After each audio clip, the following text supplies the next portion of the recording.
우리 다 같이 묵상 기도하심으로 아버지 앞에 아름다운 예배로 드리겠습니다.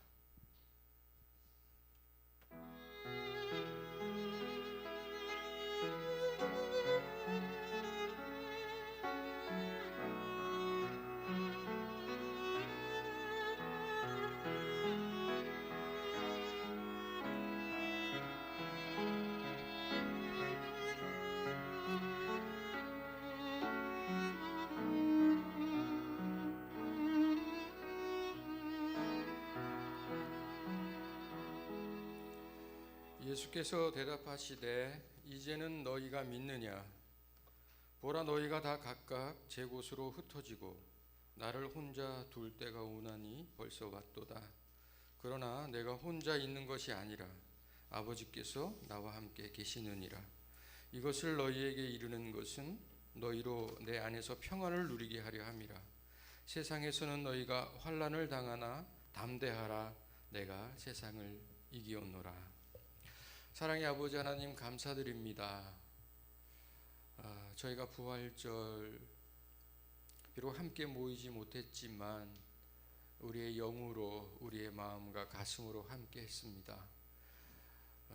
예수님의 부활의 의미와 그 능력이 저희들에게 헛것이 아닌 줄 압니다.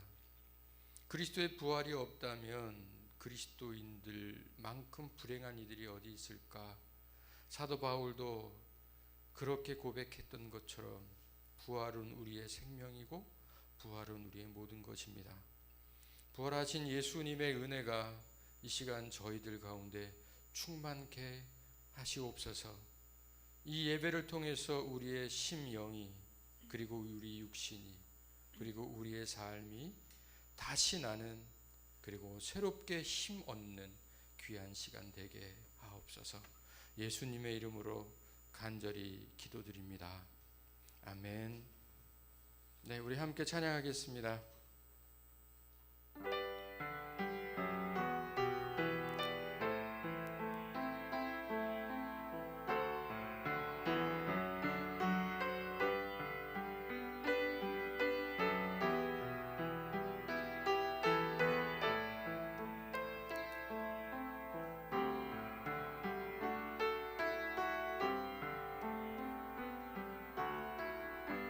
십자가 그 사랑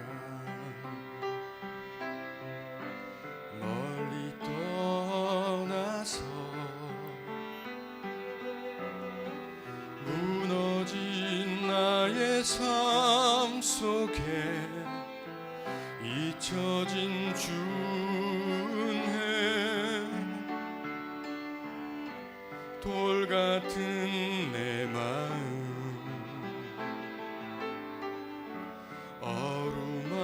어루만지사 다시 일으켜 세우신 주를 사랑합니다. 주 나를 보아시고 날 붙드시리. 나는 괴롭고 존귀한 주님의 자녀라. 주 너를 보아시고 널 붙드시리. 너는 괴롭고 주의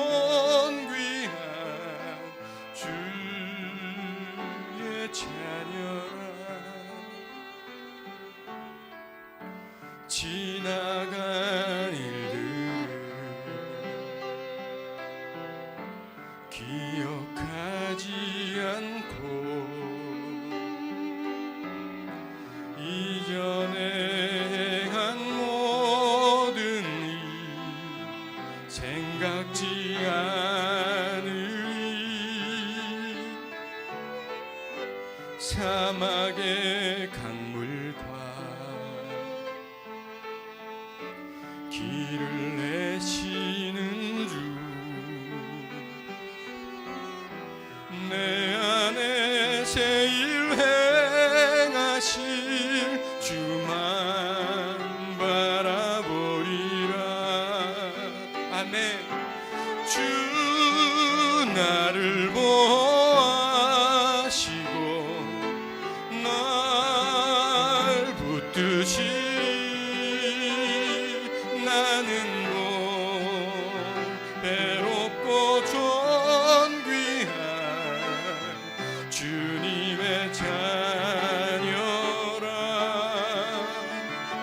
주 너를 보아시고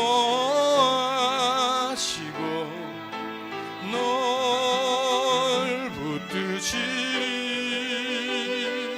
너는 뭐 외롭고 존귀한 주의 자녀라. 주 나를 보아시고 날 붙드시리. 나는 뭐 외롭고 존귀한 주님의 자녀라. 주 너를 보아시고 널 붙드시리. 너는 뭐 외롭고 존귀한 주의 자녀라. 아멘. 네, 우리 옆에 있는 우리 가족들 또 우리 교우들 향해서 이렇게 축복했으면 좋겠습니다. 당신은 하나님의 가장 소중한 보물입니다. 인사하시죠. 당신은 하나님의 가장 소중한 보물입니다. 아멘.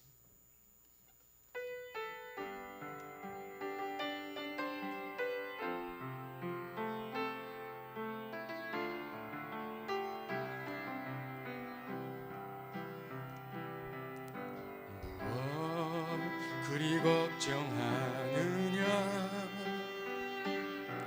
무엇 두려워하느냐 너를 향한 나의 약속을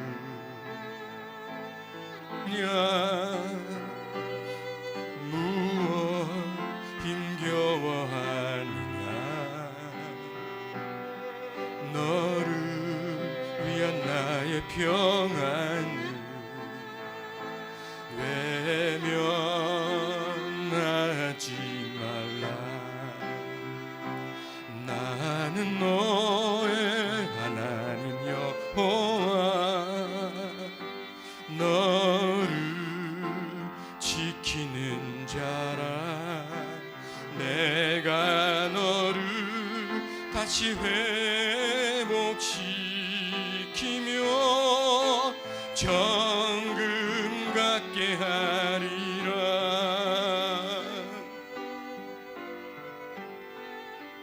마음을 강하게 하고 극히 담대히 하라. 오직 나를 믿는 믿음이 너의 힘이 되리니. 나의 언약을 믿고 좌우로 치우치지 말라. 오직 나를 믿는 믿음이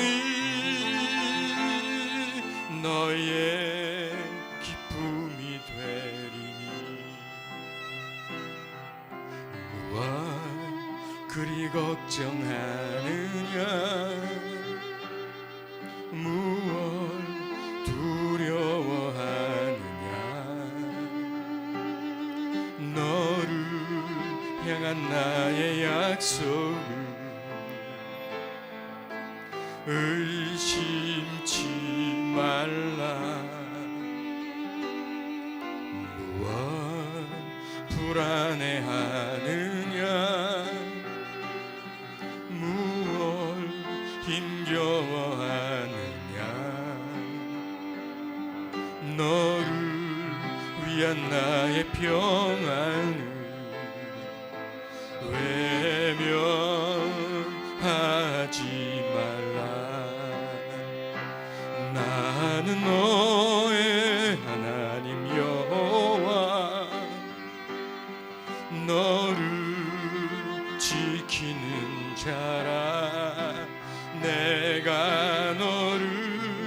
다시 회복시키며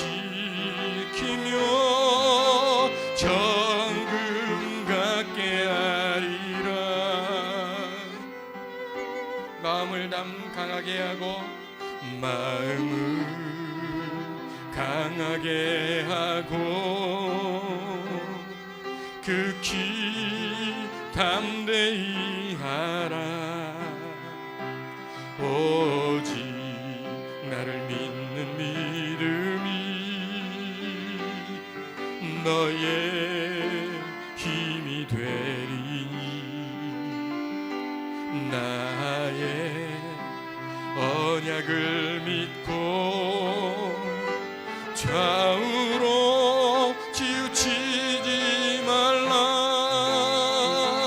오직 나를 믿는 믿음이 너의 기쁨이 되리니.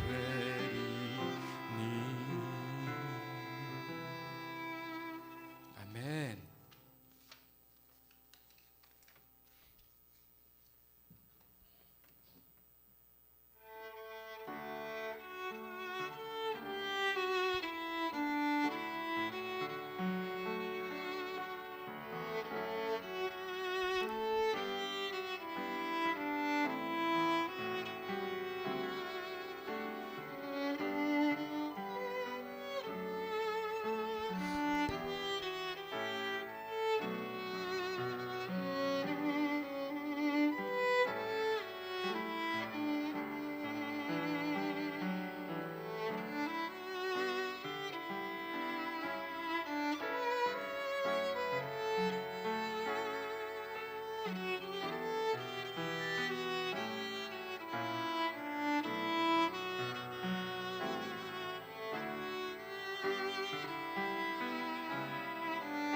세상의 힘겨움이 나를 덮칠 때에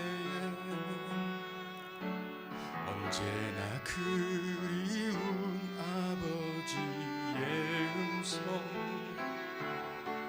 조용한 시간에 기도드릴 때에 아버지 내게 말씀하시네. 널 사랑한다. 참 귀하다. 세상 무엇도 너를 만질 수는 없단다. 내가 너를 지키리니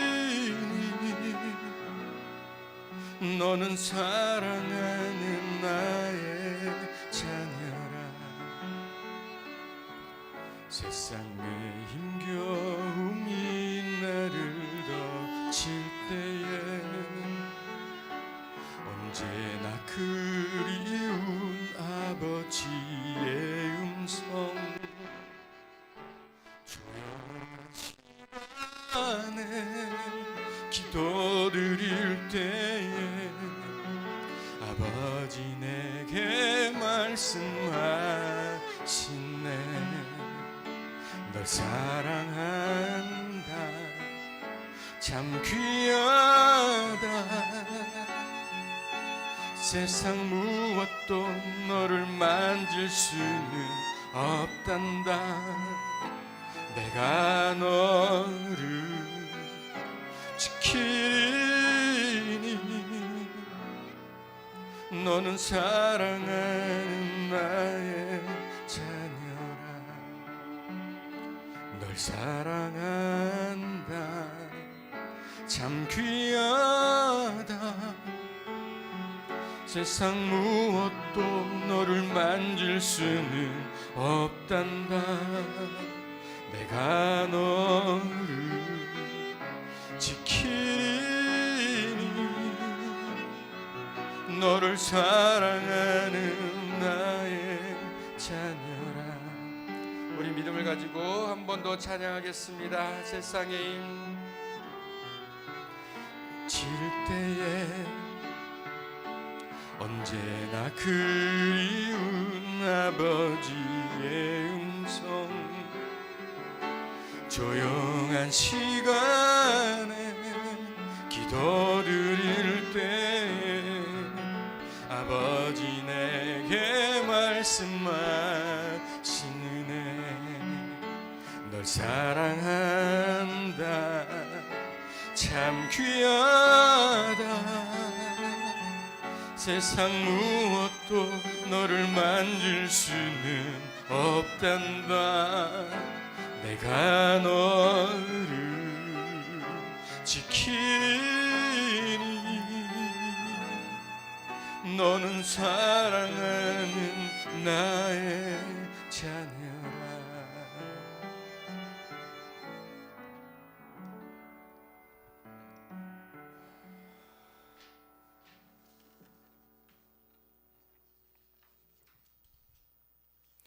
예수로 나의 구주 삼고 성령과 피로써 거듭나니 이 세상에서 이것이 나의 찬송일세.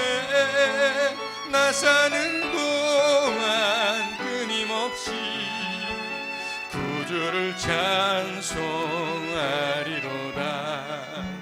온전히 주께 맡긴 내 영, 사랑의 음성을 듣는 중에 천사들 왕래하는 것과 하늘의 영광, 주 안의 기쁨 누림으로, 주 안의 기쁨 누림으로 마음의 풍랑이 잔잔하니 세상과 나는 간 곳 없고 구속한 주만 보이도. 이것이 나의 간증이요, 이것이 나의 간증이요, 이것이 나의 찬송일세.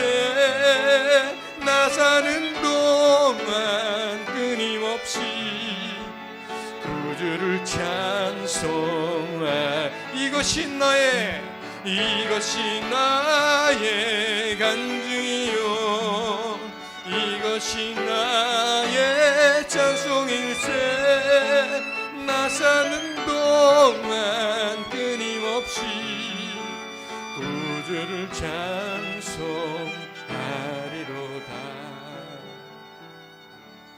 아멘. 네, 감사합니다. 시간 하나님의 말씀 함께 보시겠습니다. 사도행전 20장입니다.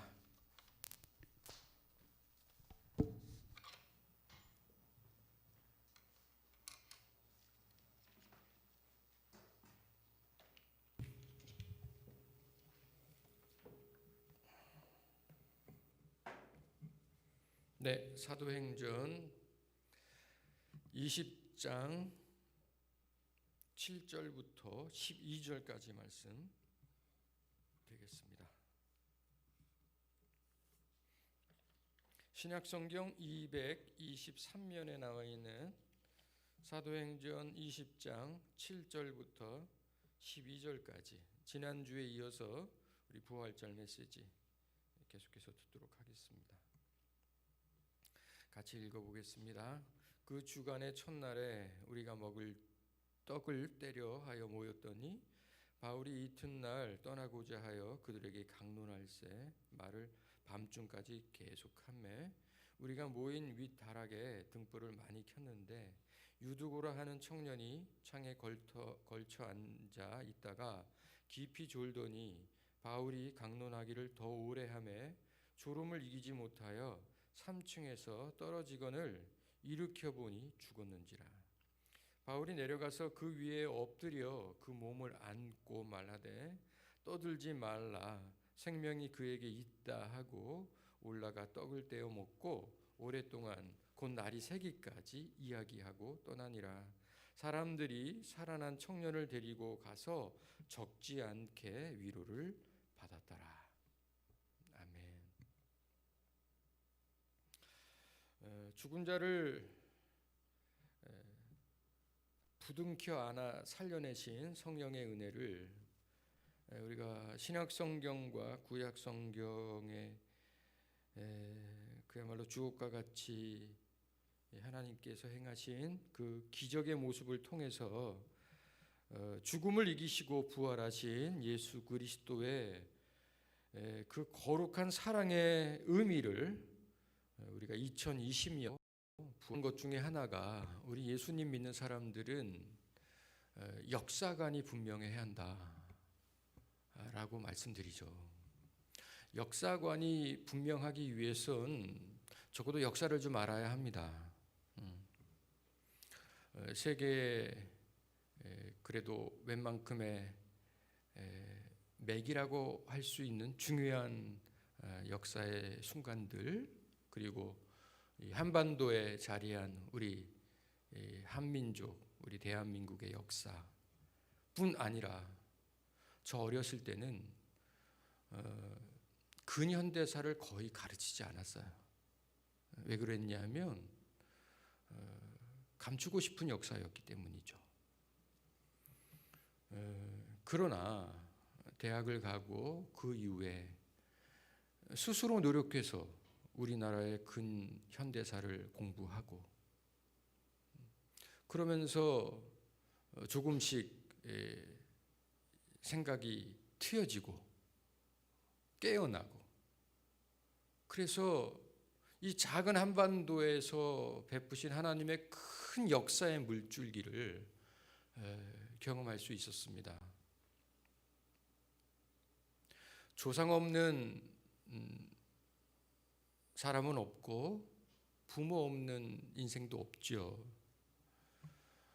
혹은 어떤 이들이 우리 기독교가 조상에게 제사를 드리지 않는다 하여 부모도 모르는 사람들이라고 오해하시지만, 기독교만큼 조상을 중시하고 지나간 역사를 귀히 여기는 사람들도 없습니다. 너무도 오랜 세월, 수십 년간 우리나라 기독교가 그저 예수님 믿고 잘 살고 하자는, 예수님 믿고 물질 축복받고, 예수님 믿어 좋은 집, 좋은 차, 자식들 잘 되고 성공시키는 것이 곧 복음인 줄 알았던 그 시대의 유물일 뿐, 진정한 성경의 가르침과 복음의 능력은 우리의 부모님, 주님 안에서 한없이 공경하고 우리의 조상들을 잊지 않고 기리는 것, 그리고 그분들이 살아왔던 길, 그 길을 통해서 우리의 살아갈 길을 재단하고, 그리고 다음 세대가 또한 살아가야 할 길들을 우리가 만들어내는 그런 역사적인 종교, 이것이 저는 기독교라고 확신합니다.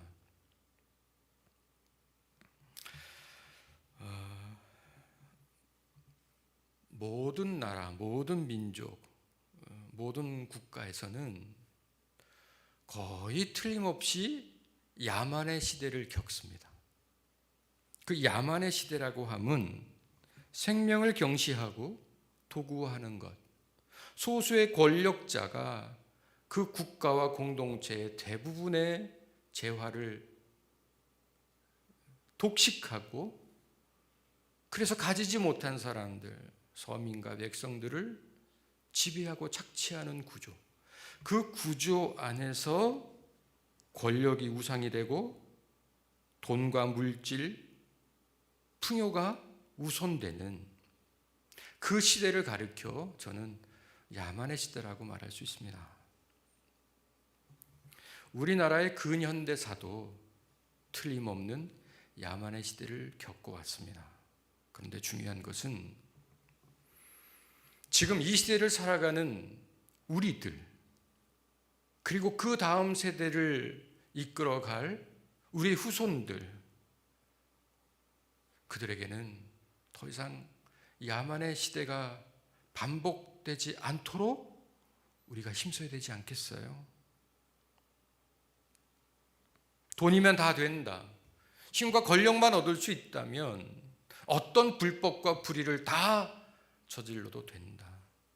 승자 독식, 가진 자가 더 많은 것을 가지는 말씀하고 계십니다.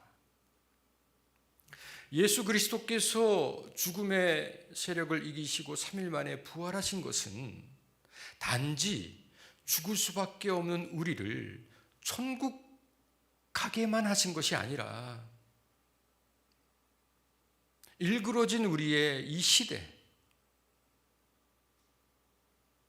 불법이 판치고 불의가 득세하며 가지지 못한 자, 약한 자, 병든 자, 줄인 자, 갇힌 자들이 당신의 형체를 비우시사 인간의 몸을 입고 이 땅에 오셨고, 그리고 우리들에게 말씀하셨고, 그 말씀대로 사셨고, 사신 결과대로 죽으셨을 뿐 아니라 부활하신 것이죠. 그러므로 그리스도의 부활을 경험한 모든 교회와 성도들은 하나님의 마음, 그리스도의 부활의 의미를 1년 365일 52주간 잊지 않고 기리며 그 뜻대로 살아가는 것, 그것이 우리를 향한 하나님의 뜻이라고 또한 저는 믿습니다.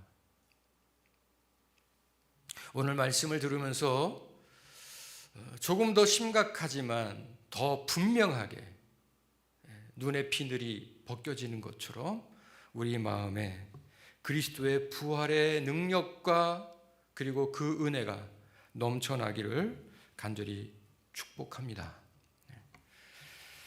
예수님의 부활은 생명을 중시하신 것이죠. 그것은 죽은 자를 살리시는 은혜입니다. 그런데 단지 죽었다고 하는 것이 우리의 육체만의 죽음을 의미할까요? 저는 그렇지 않습니다. 사회적으로 스스로가 결정하고 스스로가 자신의 삶을 이끌어갈 수 없을 만큼 사업에 실패하거나 가정에 큰 아픔이 있거나 아니면 스스로의 마음과 영혼에 큰 문제가 있든지 무언가를 하고 싶으나 할 수 없는 무능력의 시대를 살아가고 있는 그 모든 이들, 그들을 살리시고자 하는 것이 또한 부활의 의미입니다. 오늘 우리가 대표적으로 사도행전 20장에 등장하는 청년 유두고의 이 에피소드를 통해서 우리가 부활의 능력을 지난주에도 잠시 생각해보고 경험하기를 간절히 바랐는데요. 이 유두고라고 하는 청년을 보면 사도 바울의 스케줄상 거의 철야해야만 했던 것 같아요. 그래서 밤이 새도록 복음을 전하게 되었고, 그 집회에 모인 많은 사람들이 있었습니다.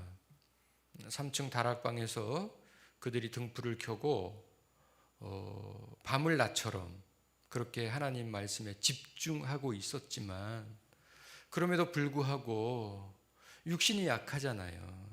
그 연약한 육신으로 말미암아 유두고라고 하는 청년, 이 청년이 졸게 됩니다. 졸다 창가로 자리를 옮기고 조금이라도 바깥바람, 그 좁은 공간에 많은 사람들이 모이고 거기에 깊은 밤중에 등불까지 켰으니 오직 공기가 탁하고 없는 졸음도 몰려왔겠죠. 그래도 말씀 듣고 싶어서, 그래도 예배 드리고 싶어서 애쓰고 애썼던 이 유두고, 그럼에도 불구하고 연약한 육신을 이기지 못하여 3층에서 떨어져 죽어버린 이 아들. 이 유두고의 모습이 지금 이 시대의 수많은 청년들 같아요. 애쓰지만, 힘쓰지만, 주를 사모하고 말씀대로 살고 싶고, 그럼에도 불구하고 깊은 밤중 밝지 않은 등불 가운데서 말씀으로 살아날 수 있으리라고 기대하며 그 말씀에 집중해 보지만 결국은 졸다 높은 곳에서 떨어져 죽을 수밖에 없는 그 모습들.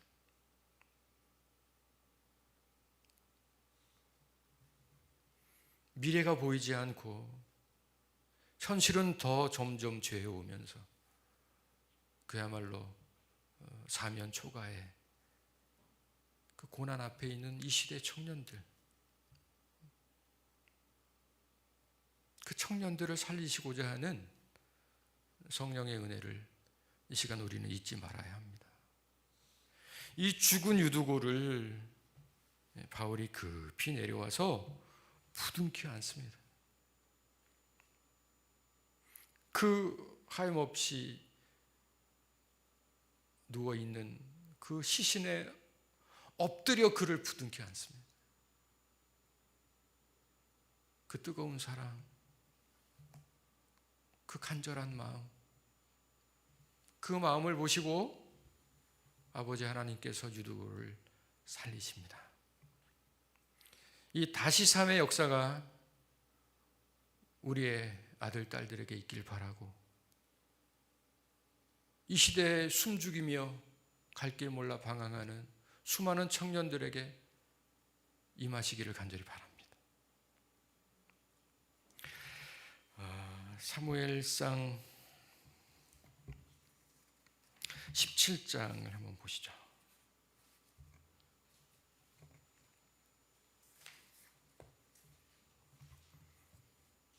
열왕기상 17장이 되겠습니다. 죄송합니다. 열왕기상 17장입니다.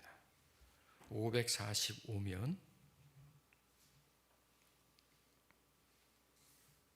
열왕기상 17장.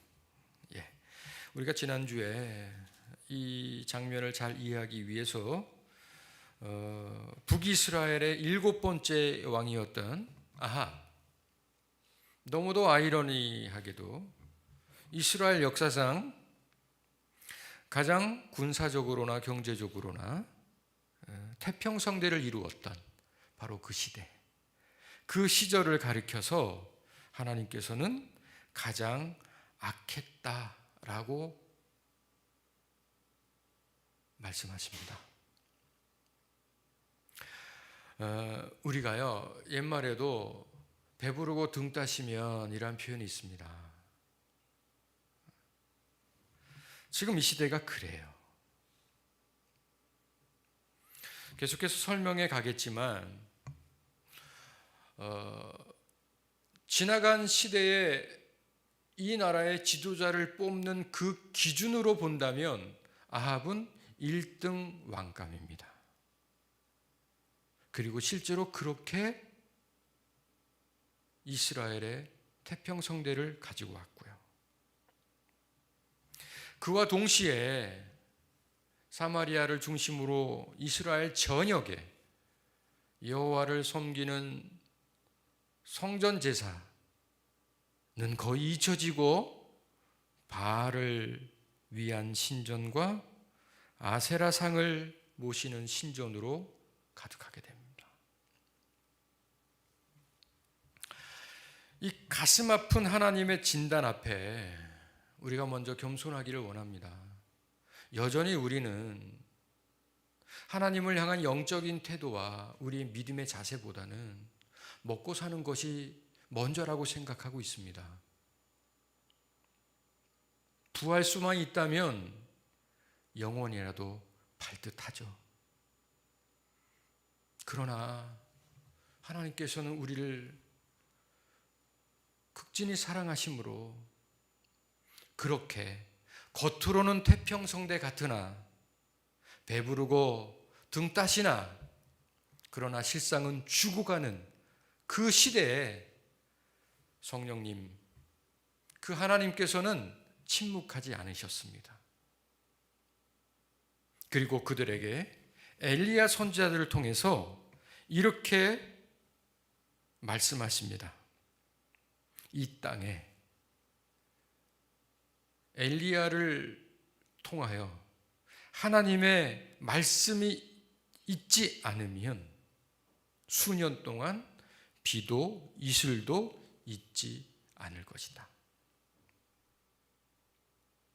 실제로 북이스라엘 그 왕국이 이렇게 번성할 수 있었던 것은 그들이 착각한 대로 바알과 아세라가 그들에게 비를 주고 그래서 그들을 풍요롭게 만든 것이 아니라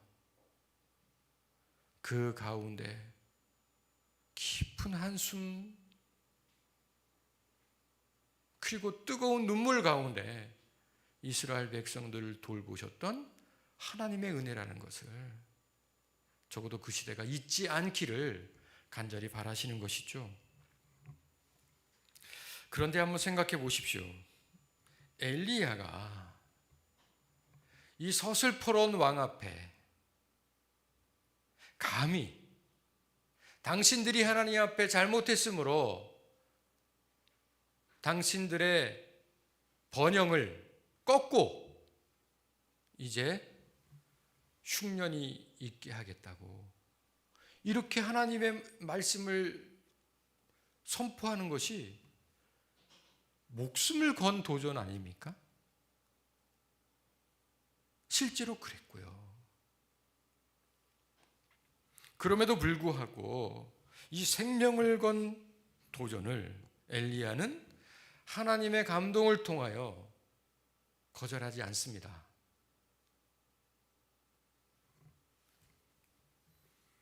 그 이후부터 실제로 북이스라엘 전역에 그리고 그 근동 대부분의 지역에 우로가 멈춥니다.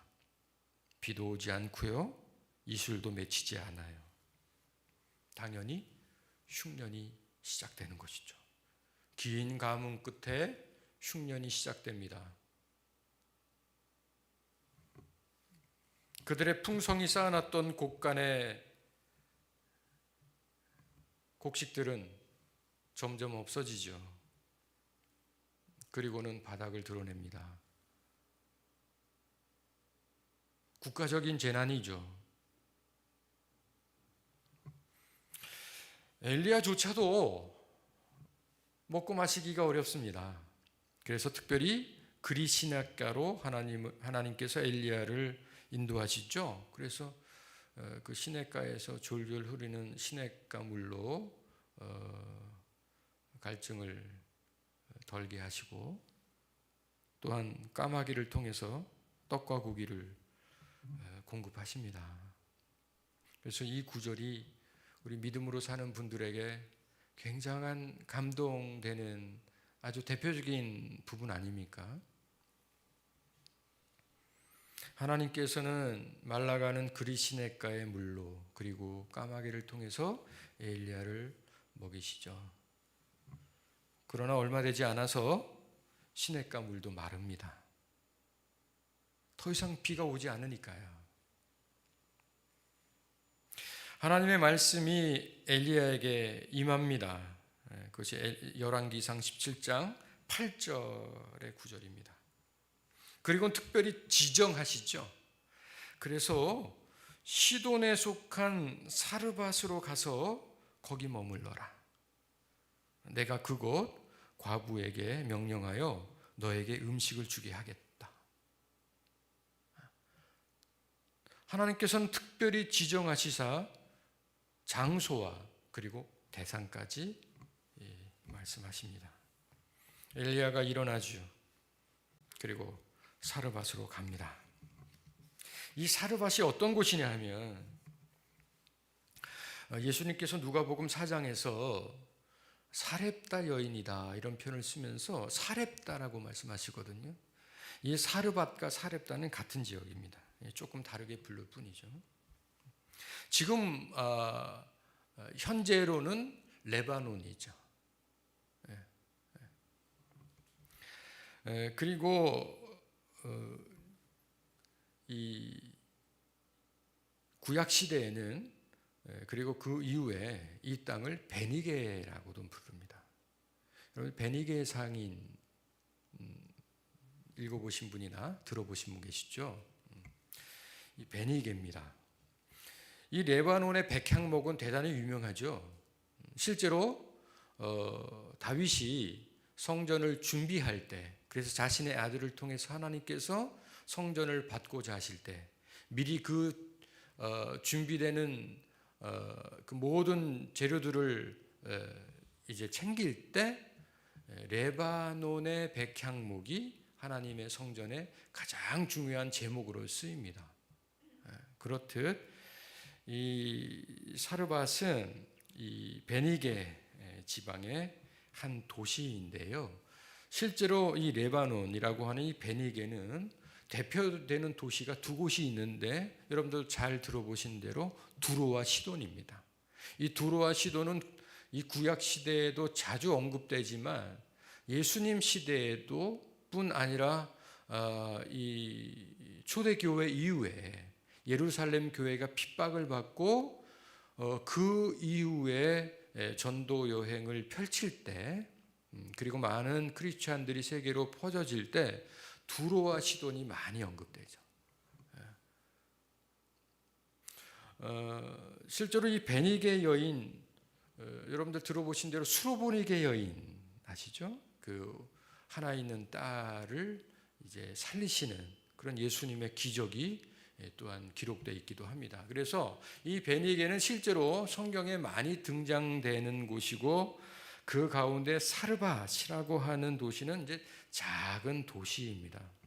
그런데요, 이 지역이 이 넓은 평지가 아니고요, 주로 산악지형을 이루고 있습니다. 그러니까 이게 백향목이라고는 대표적인 좋은 나무가 잘 자랄 수 있는 대부분의 산악지형을 이루고 있다 보니까 농사지을 땅도 부족할 뿐 아니라 그 땅조차도 비옥한 땅들이 아니에요.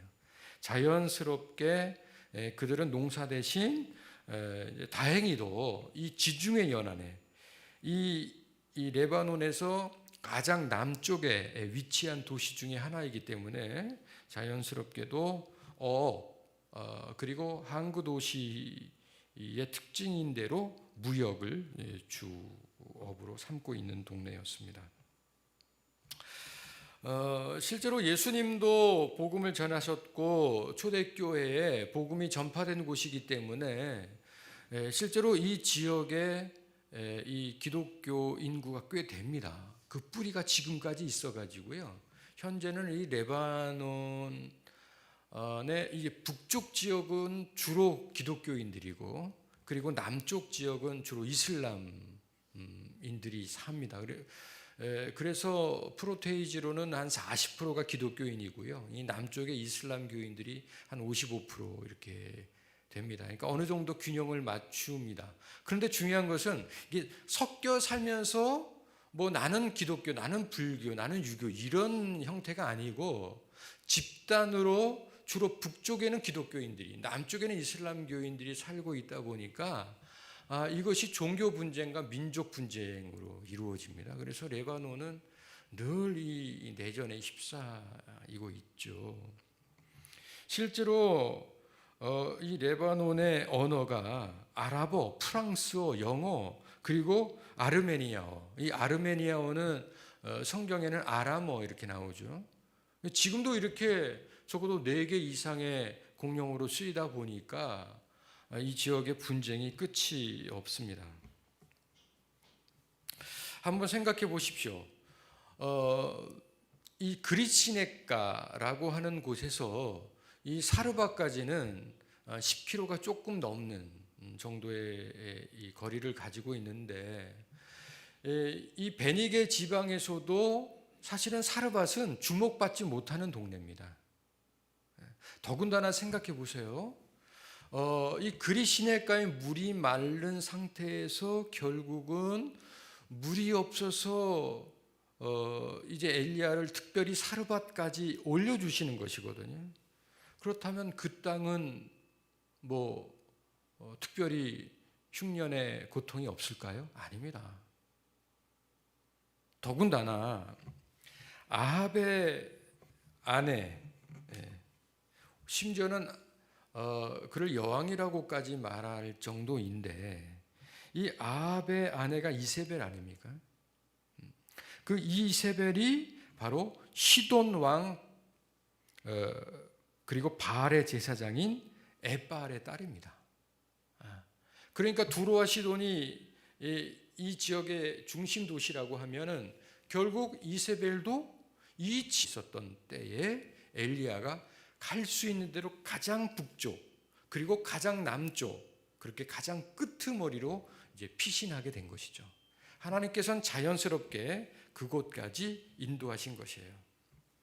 그리고 그곳에 하나님께서 예비하신 한 여인이 있는데 그 여인은 과부였습니다.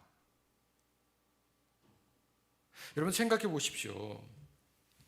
우리가 보통 엘리야 하면 가장 기억나는 장면, 그리고 열왕기 상서에서도 가장 하이라이트가 어디입니까? 열왕기상 19장에 나오는 갈멜산 전투 아니에요? 바알과 아세라의 그 사제 850명과 더불어 홀로 싸워 이긴 엘리야의 승리, 그 장면이 바로 어떻게 보면 엘리야 인생의 가장 정점이었고, 또한 열왕기 상서에서도 가장 하이라이트였다고 말할 수 있어요. 엘리야 한 사람이 수많은 사람들과 싸워 승리한 거죠. 그리고 잠시지만 그것을 기점으로 많은 이스라엘 사람들이 하나님 앞에 돌아오는 역사가 일어나죠. 이런 놀라운 기적들, 이런 기사들, 그 앞에 하나님의 관심이 이렇게 이방, 그것도 변두리, 누구도 유심히 보지 않을 만한 그런 사르밧이라고 하는 작은 어촌에, 그것도 여인, 더군다나 남편이 없어서 사회적으로는 가장 약자인 이 홀로 된 여인의 집에 엘리야를 인도하시는 하나님의 섭리를 우리는 헤아려 봐야 합니다. 실제로 이 장면이 목회자들을 특별히 섬기려 하는 그런 어떤 근거로 제시되는 구절이기도 해서 저는 한편으로 가슴이 아픕니다만, 이 장면을 보면은 하나님의 인도하심을 받아 사르밧까지 가게 된 엘리야가 성문에 이르러서 한 여인에게, 마침 그는 나뭇가지를 줍고 있었죠. 그 여인에게 이렇게 말합니다. 물 한 그릇 달라고요. 이 장면은요, 구약 성경에서 많이 등장할 뿐 아니라 신약 성경에서도 자주 등장합니다. 사마리아 여인을 만나신 예수님의 장면이라든지, 아니면은 아브라함의 집사였던 엘리에셀이 이제 그 주인의 고향에 가서 주인 아들의 배필을 찾는 장면에서도 이런 비슷한 장면들이 연출되죠. 이게 무슨 얘기인고 하면, 이 당시에는 남자와 여자가 실제로 한 공간에 있거나 대화를 하는 것 자체가 대단히 금기시되었습니다. 여러분들 아시다시피 지금 중동 지역에서는 여성들과 어떤 접촉을 하거나 심지어는 여성들의 모든 신체 부위를 다 가리고 그들이 거의 생활을 하게 하지 않습니까? 그만큼 남자와 여자를 거의 극단적으로 분리해 놓고 있는데, 더군다나 부탁을 하게 된다면 이것은 그야말로 굉장히 위험한 일일 수 있는 거예요. 더군다나 필연적으로 이 수세적 입장에 있을 수밖에 없는 여인들 입장에서는 더더욱 그렇죠. 근데 그 청에 기꺼이 그 물을 가져다 주고자 한다면 그 여인은 대단히 특별한 태도를 가지고 있다라고 우리가 충분히 미루어 짐작할 만한 것이죠. 그래서 엘리야가 어떻게 보고 한 과부라고 하겠어요. 그러니 한 여인, 가지 줍는 한 여인을 만났는데 그에게 물을 청했고, 그리고 그녀의 태도에 하나님의 감동을 따라 이 여인이구나 하는 어떤 확신이 있었겠죠. 그래서 그녀에게 조금은 과한 무리한 부탁을 합니다. 뭐죠? 너의 손에 떡 한 조각을 내게로 가져와라.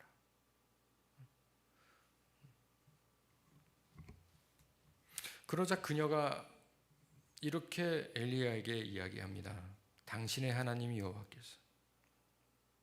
맞죠? 이 사르밧은 외국이에요. 이방인이라고요. 이방 지역이기 때문에 이 사르밧의 이 홀로 된 여인도 마찬가지로 그 지역에 사니까 여호와에 대한 종교는 알지만, 그러나 그녀가 실제로 여호와를 믿고 있지는 않은 거예요. 하나님에 대해서 알지만 하나님은 믿지 않고 있는 이 여인. 이 여인이 엘리야에게 말하기를 내게는 떡이 없습니다 뿐 아니라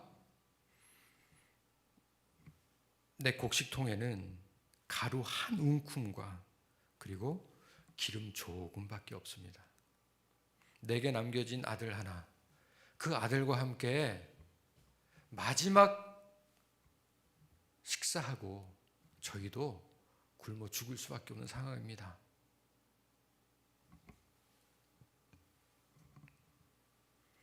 그때 엘리야가 말합니다. 두려워하지 말고 내 부탁을 붙들어 달라고.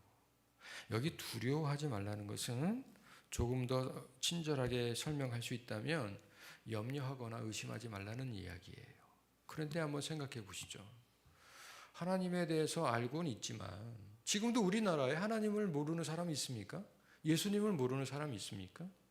그러나 예수님을 구세주로 인정하고 주인으로 받아들이거나 하나님을 아버지라 말할 수 있는 사람들은 극히 소수 아니에요.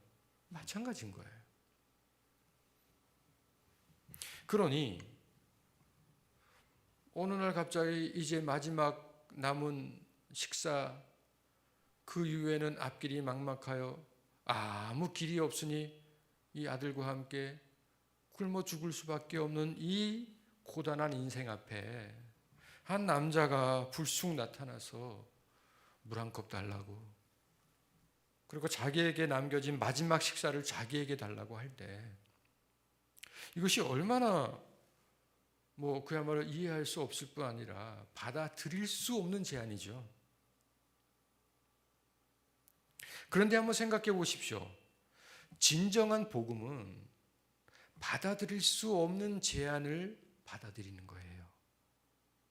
2000년 전에 저 먼 곳에서 죽은 한 청년의 존재가 지금 대한민국의 나를 구원할 수 있다? 그리고 그분을 위한 삶, 복음을 위하여 희생하고 포기하고 양보하면 하나님께서 하늘의 상을 내게 주시겠다고 하는 것, 이 모두가 사실은 우리가 받아들일 수 없는 제안들 아닙니까? 이해할 수 없을 뿐 아니라 받아들이기는 더더욱 어렵죠. 늘 복음은 그렇게 시작하는 것입니다. 두려워하지 말아라. 그리고 내가 부탁한 대로 해달라고 이야기합니다. 그리고는 14절에 그렇게 되면 그 통의 가루가 떨어지지 않고 그 병의 기름이 없어지지 않을 것이다 라고 약속하죠. 이 약속을 믿는 믿음, 이것은 거룩한 도전이라고 말할 수 있는데요, 이 모험이 이 여인을 살려냅니다. 그래서 실제로 이 여인이 엘리야의 청대로 해내죠. 실제로 그렇게 해내니까 어떻습니까? 그녀의 통에 가루가 마르지 않고 그녀의 기름이 없어지지 않습니다. 끝없는 무한 리필의 공급이 하나님으로부터 이어지죠. 언제까지요? 우루가 멈춰 다시 비가 내릴 때까지. 그때까지요. 그런데 문제는 그 다음입니다. 한번 잘 보십시오. 17절 보시면은요, 한번 같이 읽어볼까요? 이 일 후에 그 집 주인 되는 여인의 아들이 병들어 증세가 심히 위중하다가 숨이 끊어진지라.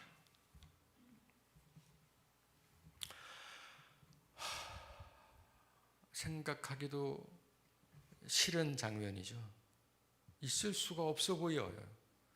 어떻게 하나님께서 그렇게 놀랍게 기적으로 그 모자를 살려내셨는데, 기근으로부터 살려내신 하나님께서 질병에서 살려내지 못하신 것처럼 보인다는 거예요. 병들어 죽어버립니다. 실제로 이 여인에게는 마지막 남은 한 줌의 가루보다 이 아이가 자기 생명의 모든 것이죠. 그런데 얼마 안 가 이 아이가 죽어버립니다. 모든 우리의 상식처럼 갑자기 죽어버린 아들 앞에 망연자실, 그리고 이 어머니는 이것이 나의 죄 때문이구나, 내가 잘못 살아서구나, 그렇게 생각되면서 엘리야에게 통곡을 합니다. 통곡을 해요. 18절 보시면, 당신이 나와 더불어 무슨 상관이 있기로 내 죄를 생각나게 하고 또 내 아들을 죽게 하려고 내게 오셨나이까, 이렇게 말하죠. 여기 보면 이게 참 가슴 아픈데요, 만약에 엘리야가 이 가정에 방문하여 가루가 마르지 않고 또한 기름이 끊이지 않는 하나님의 놀라운 기적이 없었다면 이미 굶어 죽었겠죠. 지금도 저 아프리카 등 수많은 세계 곳곳에 기아로 죽어가는 수많은 생명들이 있습니다.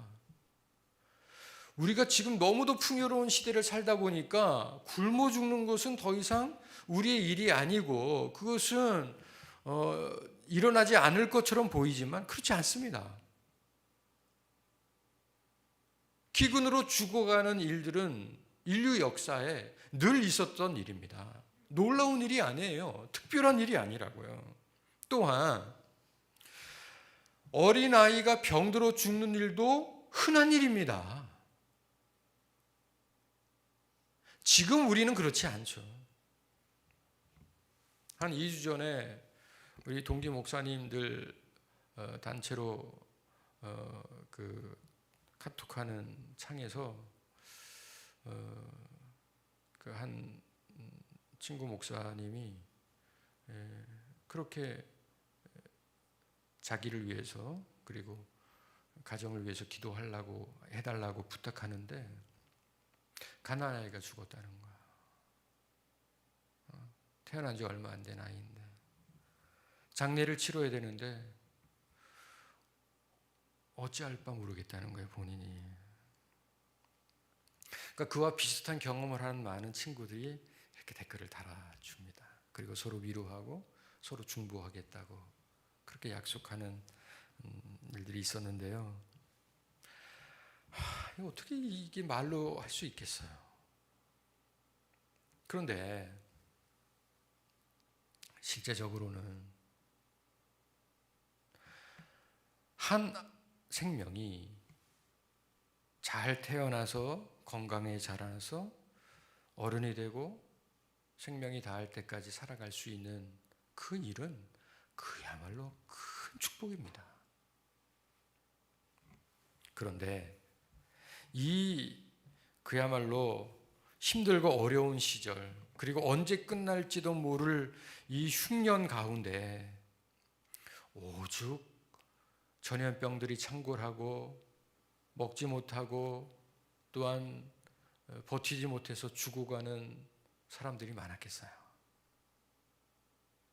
그러니까 어떻게 보면은 이 여인의 가정에서 일어나는 일들은 다른 집에서도 많이 일어나는, 어떻게 보면 일상적인 일들이에요. 흔한 일이죠. 그런데요, 이 홀로 된 여인, 사르밧 과부의 입장에서는 목숨을 걸 일이 아닙니까? 자기 인생의 모든 것 아닙니까?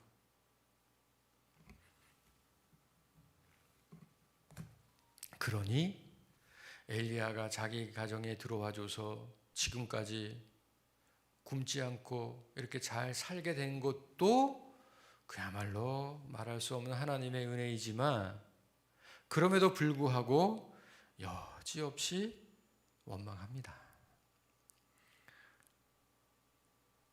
왜 내 아들을 죽게 했는지, 왜 내게로 와서 내 아들을 죽게 했는지, 마치 이 아이가 죽은 것이 엘리야 때문인 것처럼 그렇게 이 여인이 통곡합니다. 그러나 엘리야가 조금 더 어떻게 반응하지 않아요. 그리고는 그 아이를 안고 그리고 자기 침상에 누입니다. 그리고 하나님 앞에 부르짖죠.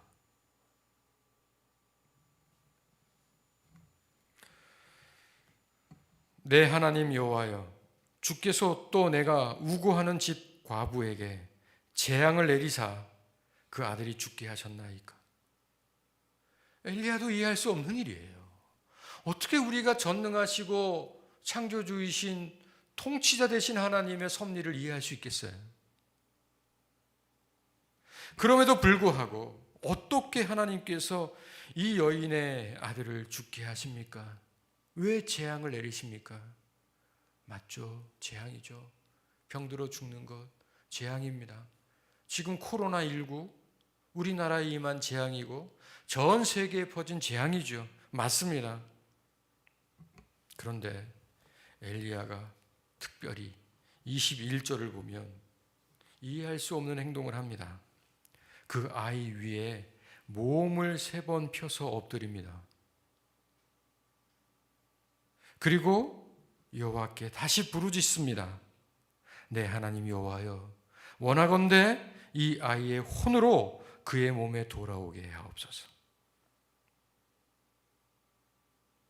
그때 여호와께서 엘리야의 소리를 들으십니다. 그리고 그 아이의 혼이 몸으로 돌아오게 되죠. 죽었던 아이가 살아납니다. 아멘. 그리고 그 엘리야가 이 아이를 안고 다락에서 내려와 그 어머니에게 안겨줍니다. 너의 아들이 살아났다고요. 여인이 엘리야에게 이렇게 고백하죠. 내가 이제야 곡식통에서, 기름병에서 곡식가루가, 기름이 끊임없이 솟아난 그것 보고도 사실은 내가 하나님을 인정할 수 없었습니다. 그러나 이제야 내 아들을 살리신 그 하나님을 내가 인정합니다. 그렇게 고백하는 장면이죠.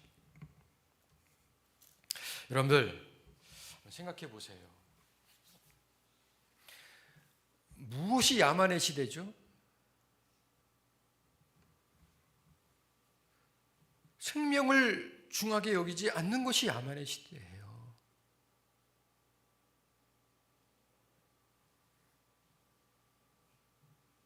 혹시나 한번 스스로를 테스트해 보세요.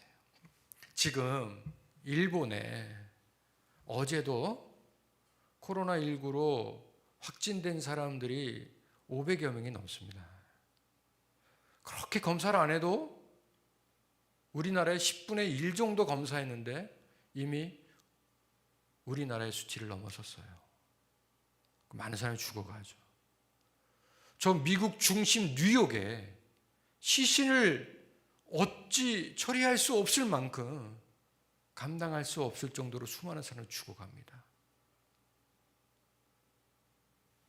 일본에 코로나19 때문에 많은 사람들이 확진되고 죽어가는 그 뉴스를 보시면서 여러분들 어떤 마음이세요?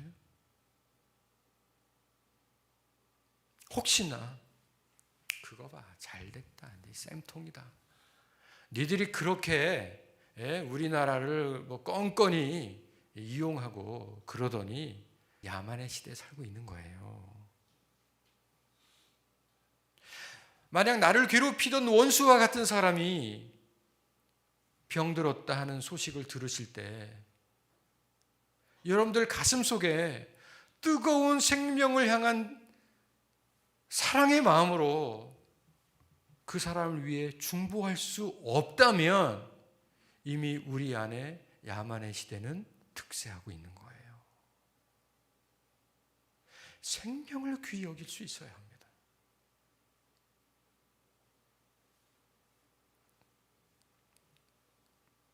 우리가 지난주에 아마 놀라운 일들이 일어났죠. 총선 선거를 통해서 뭐 우리가 상상할 수 없는 일들이 벌어지고 있는데 저는 적어도 교회는 정치적 편향에 치우치지 말아야 된다고 늘 강조합니다. 그런데 적어도요, 그 총선이 있고 그 다음 날 흔히 말하는 4.16 우리 생떼와 같은 아이들이 수장되어 버리고 말았던 그 세월호 사건을 바라보는 사람들의 태도, 그것을 말하는 사람들의 모습, 그것이 바로 세월호를 향한 우리 시대의 척도고 민도입니다. 함께 울고 함께 아파할 수 있는 것, 그것은 어떤 이득의 유불리를 떠나고 정치 지형의 어떤 벗어날 수 없는 프레임이 있다 하더라도 적어도 우리의 아이들이 수없이 죽어간 그 상황 앞에서 울지 않는 인생, 통곡하지 않는 모습이라고 한다면 그것이 곧 야만인 것이에요. 예수님의 부활은 생명을 향한 뜨거운 열정이었고 한 영혼을 향한 간절한 몸부림이었습니다. 사르밧 과부의 아이를 살리신 하나님의 은혜는 엘리야를 통해서 곧 있을 갈멜산에서의 그 상상할 수 없는 스케일의 승리, 그것보다 더 우선하는 힘들고 가난한 한 영혼을 향한 하나님의 간절한 사랑, 뜨거운 배려, 이것이 곧 하나님의 마음이라는 것을 우리에게 잊지 말라고 하시는 것이에요. 우리가요, 이 땅을 살아가면서 엄청난 업적을 세우고 수많은 사람들에게 존경을 받고 많은 재산을 가지고 그야말로 이 땅에서 부러울 것 없이 사는 인생이 성공한 것이 아니에요. 내가 850명을 싸워 이긴 것보다 저 소외된 작은 땅에 홀로 된 여인의 고통에 함께 아파하면서 그 아이를 부둥켜 안고 살려낸 엘리야의 마음, 이 뜨거운 몸부림이 바로 부활의 은혜인 것이에요. 지금 이 시대 교회와 그리고 거룩한 성도들이 회복해야 되는 생명 사랑의 마음이죠. 이 마음이 우리 안에 넘쳐나기를 바랍니다.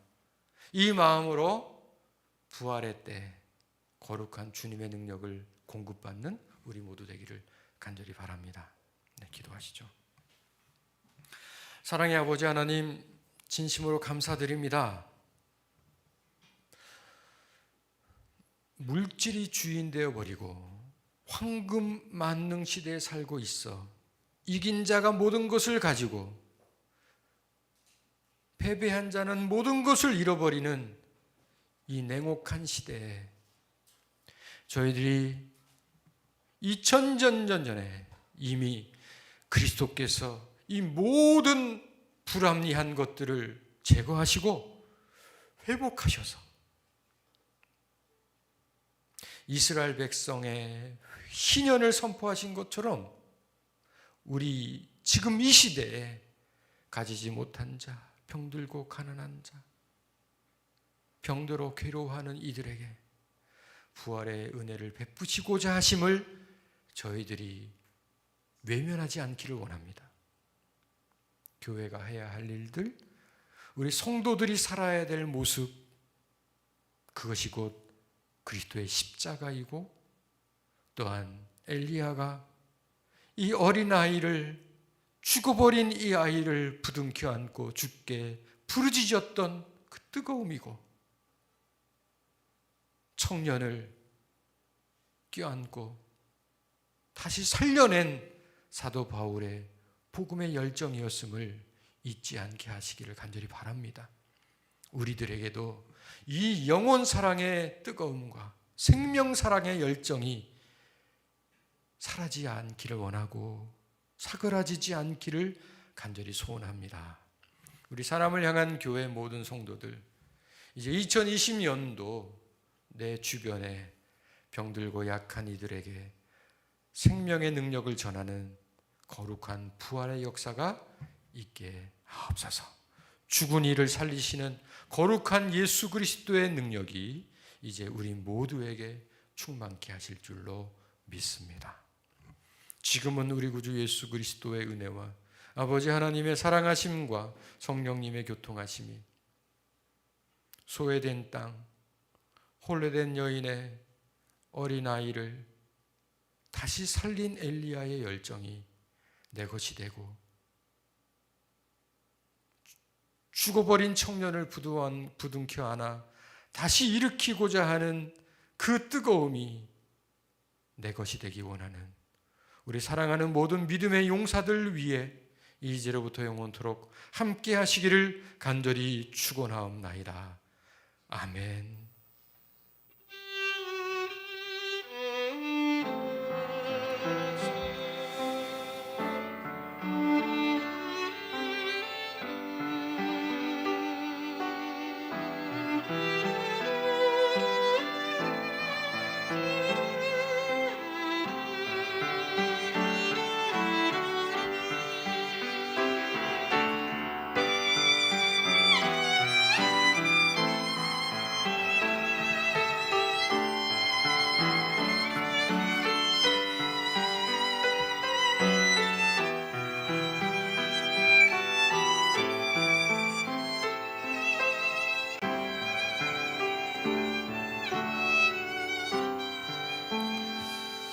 네, 감사합니다. 교회 소식 알려드리겠습니다.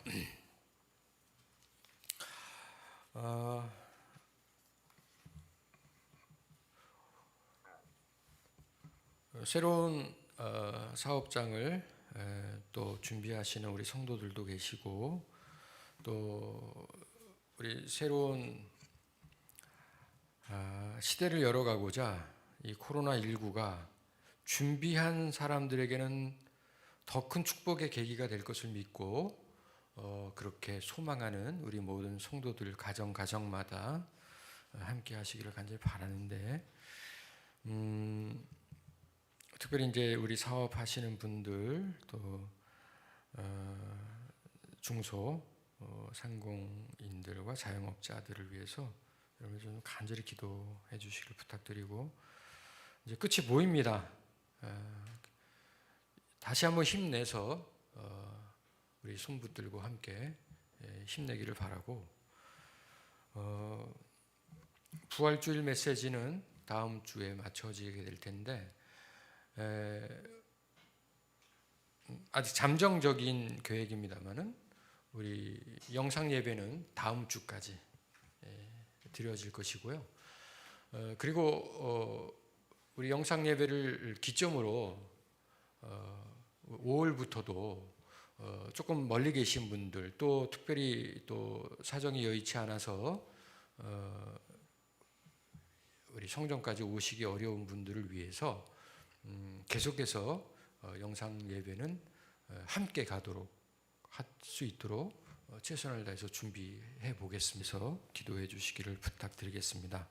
그래서 우리 성전에서 함께 모여 예배드리는 것은 5월 3일, 5월 첫째 주, 특별한 일이 없다면 그렇게 예배 드리도록 하겠고, 다음 주에 조금 더 정확하게 광고 드리고 또 우리 성도님 한 분 한 분께 연락드리도록 하겠습니다. 우리 주님의 이름으로 사랑합니다. 우리 함께 인사하시고 일주일간도 부활의 능력을 경험하시게 한자를 바랍니다. 예수님의 이름으로 사랑합니다. 샬롬. 감사합니다.